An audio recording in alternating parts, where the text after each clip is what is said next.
Hi, I'm Mary Beth Stapleton, Manager of Family and Community Partnerships for Harford County Public Schools. Today we're having another Parent Academy Real Talk session on redistricting our schools in Harford County.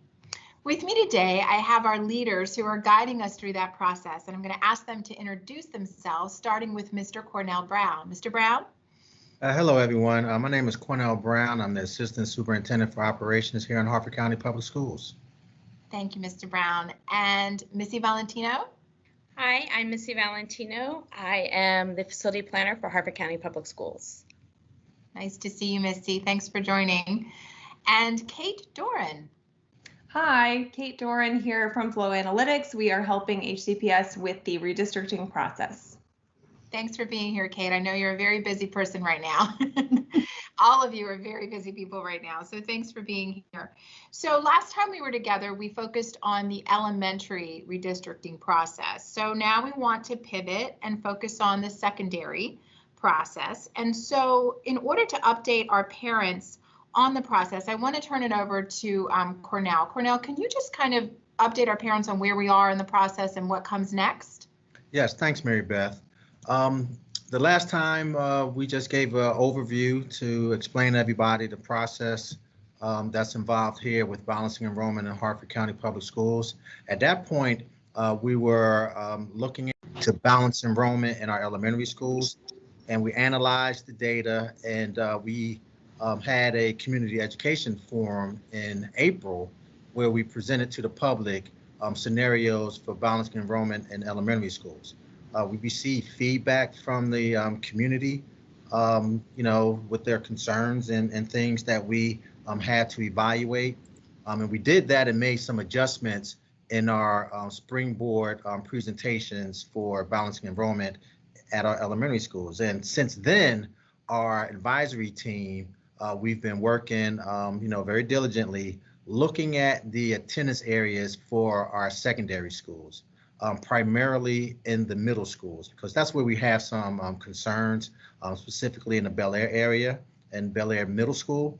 So we have, some scenarios that we, have presented or have created, and we're going to present them to the community at community education forums that are scheduled June 2nd and June 3rd. And like the process that we use for the elementary schools, we will ask the community to provide us information and feedback to those scenarios that we'll be presenting in June. Okay, so to be clear and just to kind of summarize, it sounds like with the middle school conversation, and maybe Missy, I'll start with you on this question.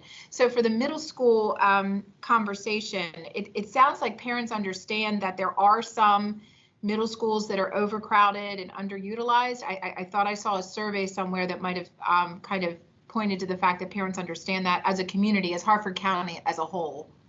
Sure. So at the beginning of the process, we did a community survey just to see what the community, how aware the community was of the issues that we're seeing. And there was an overwhelming number of people that expressed that they recognized it as a problem and recognized that, looking at our boundaries was a way to address the problem. Mm-hmm. So there are some middle schools that are overcrowded and it should be addressed. Yes, and there has been a lot of feedback as we move through the process, also from the elementary into the middle school process, that the community acknowledges that there is a problem where we have some schools that are over capacity while others are underutilized. So to be clear, when we're talking about under capacity, are we talking about high schools as well, or is it just middle schools? So right now, our high schools are actually not having any capacity issues. Okay. It's mostly seen at the middle school level. We have what we call true feeder patterns for our secondary schools, so that's middle to high school. So they share the same boundaries, and students that go to one middle school all feed directly into another high school. But our high schools are also some of our newest facilities within the county. So they were built more recent and able to accommodate some of the growth that we're seeing now. So as the secondary discussion proceeds, if your child's middle school perhaps changes, that means their high school might change as well? Correct, because we want to keep those true feeder patterns to keep Okay. those kids together so that they can progress from middle school into high school together. Okay, and trying to figure that out, I'm going to point over to Kate here, Kate Doiron, about how to help our parents understand to figure that out when they look at the map online and they try to determine where their neighborhood is and what that middle school, high school feeder pattern would look like. Just any suggestions or ideas on how to interpret that map? Yes, and if I can share my screen, I can show you a quick demo if that works. Great, yeah, thank you.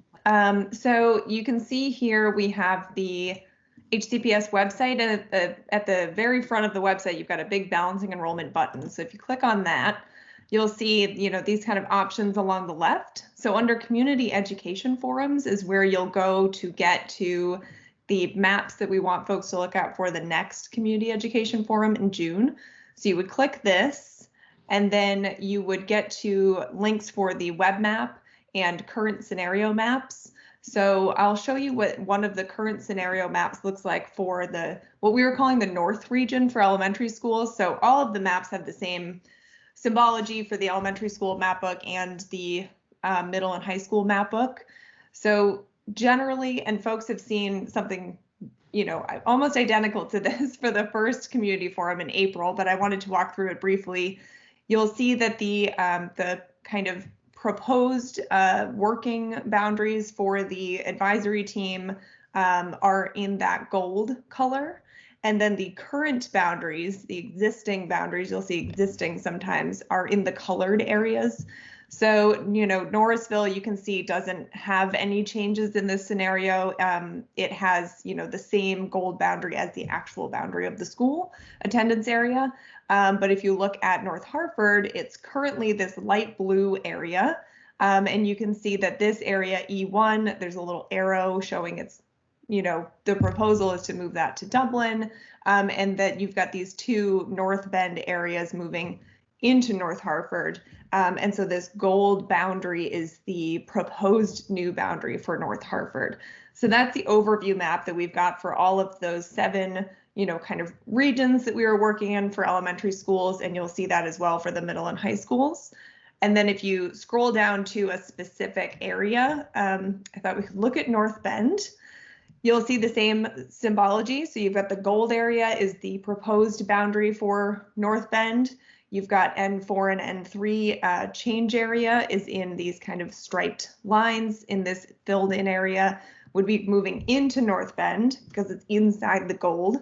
And then these N9 and N7 are moving out of North Bend because they are currently North Bend. You've got this, kind of navy blue color, and that would then be going to a North Hartford in the proposal. So that's what you're looking for. We've really got 3 different things that you're looking at. So we've got the existing one, which is the colored in, filled in area, the potential areas of change. So you've got those kind of lines, and then you've got the gold boundary, which is here's the proposed new boundary for North Bend that we want people to comment on.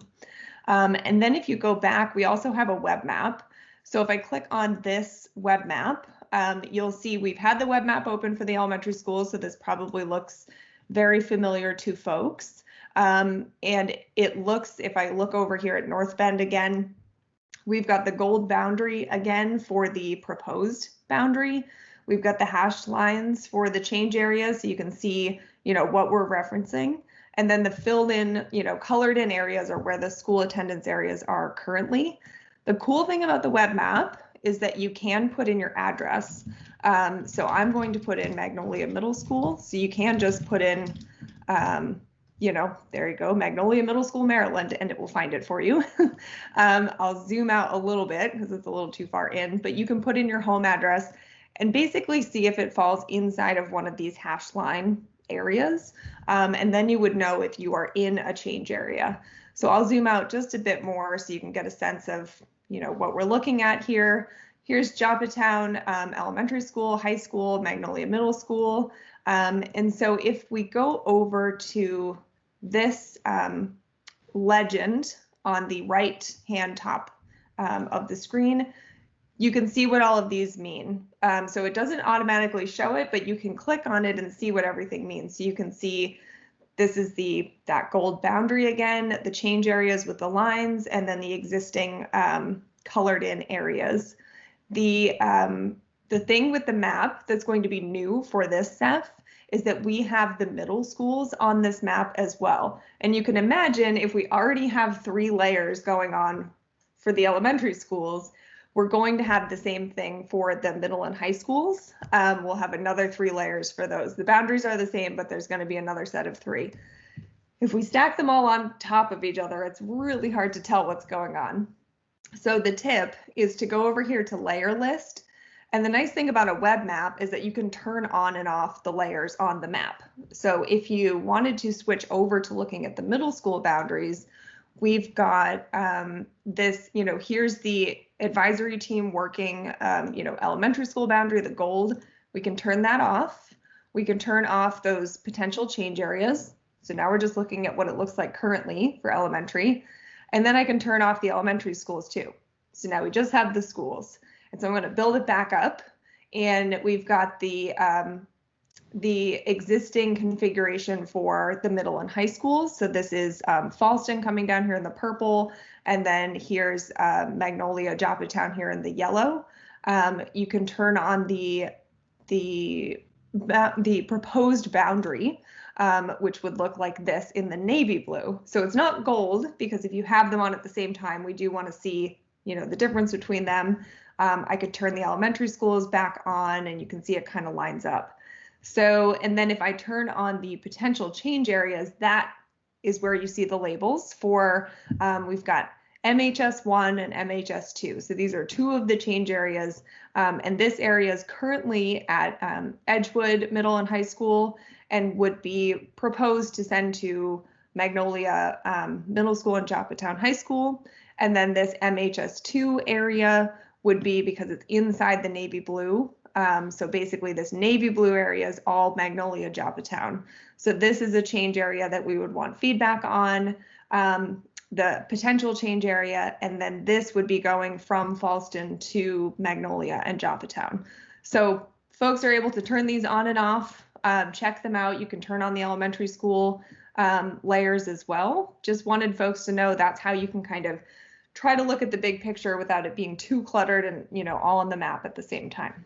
Well, that's very helpful. And I'll be honest, I'm someone who doesn't understand maps very well. So that's really a great tutorial. So thank you for that information. So if a parent is looking at the map and, they have concerns about the fact that they see their community as kind of the one in the lines that perhaps will change. Just to all of you, what do they do? How do they participate? How do they engage? I know we've had parents for the elementary schools engage. What are your suggestions for them to give you feedback?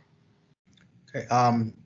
As part of the community education forums that we have scheduled for June the 2nd and June the 3rd, we'll have surveys that will be, made available to the public after the forums.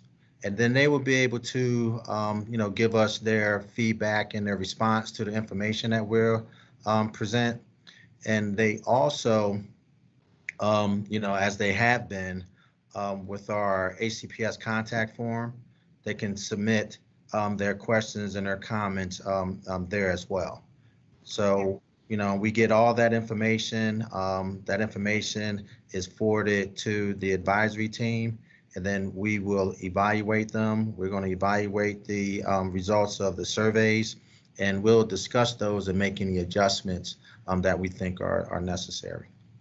So just to remind parents about the advisory team, Missy, that's a pretty big group of people. If I looked at the list, it looks like lots of different stakeholders. But if you could just describe who's on that team, because I do think there are parents on there, correct?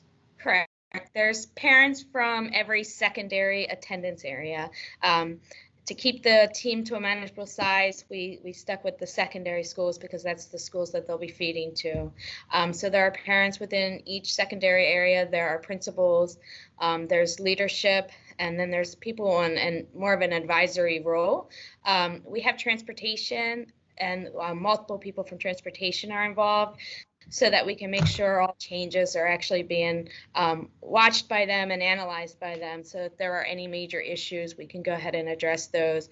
If not at the meeting, sometimes it takes them actually flagging an issue and maybe going out and doing a site visit to see, how they would run the route, and then coming back and being able to report back on that. But we want to make sure they're there in the discussion so that they can add in their comments then, or express any concerns that they may have, and keeping their schedules and making sure that we keep bus rides down and things like that. But we also have the county planning department involved. So we're trying to involve a lot of different people so that we make sure that all different areas are heard, and we're trying to make the best decisions possible with the information that we have. Right, and I think if we all remember that, at the core of this are students, and making sure that they have the best educational experience possible, for sure. And Kate, thinking about the information, I see on the website the minutes to the meetings are actually there. So to Missy's point, those conversations about transportation and the exploration and going out and seeing the boots on the ground, what's really happening, that's kind of noted on the web, right?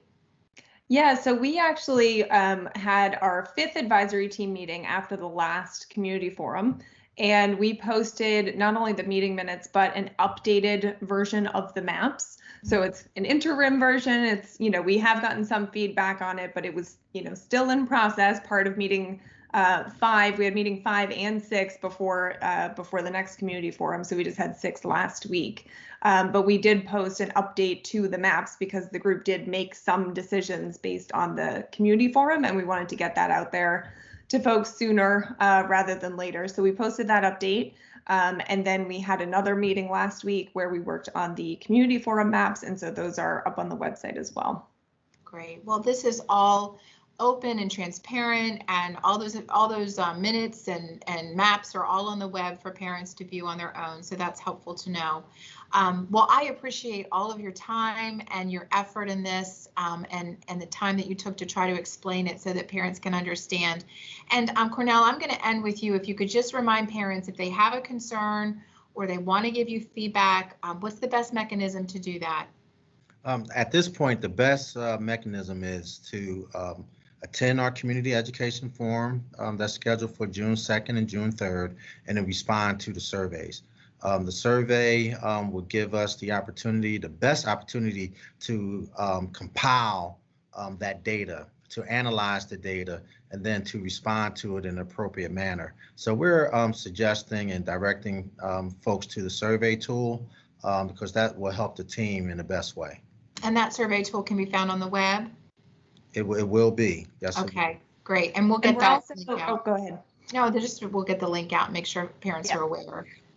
We're also soliciting questions for the community forum this time. So we'll have a link on the website for that. And that's less about providing specific feedback about a change area and more about, giving us questions that folks want answered. And so last time at the community forum, we had live question and answer, and it was incredibly popular. I think we had 1,400 questions come in 2 hours. And so we, which was amazing, but we obviously could not get through all of those questions in the time frame. So this time we're trying to get questions from folks in advance so that during the forum we can really dive in and answer, all of the questions that we can. Well, and that just affirms that there's a conversation happening, and you really are encouraging parents to reach out. And Cornell, just to remind parents, the changes proposed would not go into effect until which school year? Until the school year of 2022, 2023. Okay, so there's still a long process ahead of you to get all this figured out. I'm sorry, it's still a long process. After the community education forums in June, the team will continue to work to develop the recommendations to the superintendent. So at the end of June, beginning of July, we'll have recommendations to Dr. Bolson. Then he will engage the public. He'll have his own community outreach process. He'll make adjustments to those recommendations. Then he'll make his own recommendations to the school board this coming fall. The school board will have their own community outreach process so that they can obtain feedback from the community. And our goal is for the board to make its decision in February of next year of 2022. It'll be around 6 months before the start of the next school year, and then we will implement the adjustments for the start of the FY 22-23 school year. School year 22-23. Okay, well, that helps parents to understand that this is a process, and it is definitely something that will take a while to figure out. So again, thank you all for your expertise, for your support of our families, making sure that they get the answers to their questions, and taking the time to talk with me today. So thanks for being here. Thank you for having us. Thank you. And thank you for joining the Parent Academy Real Talk. We'll see you next time.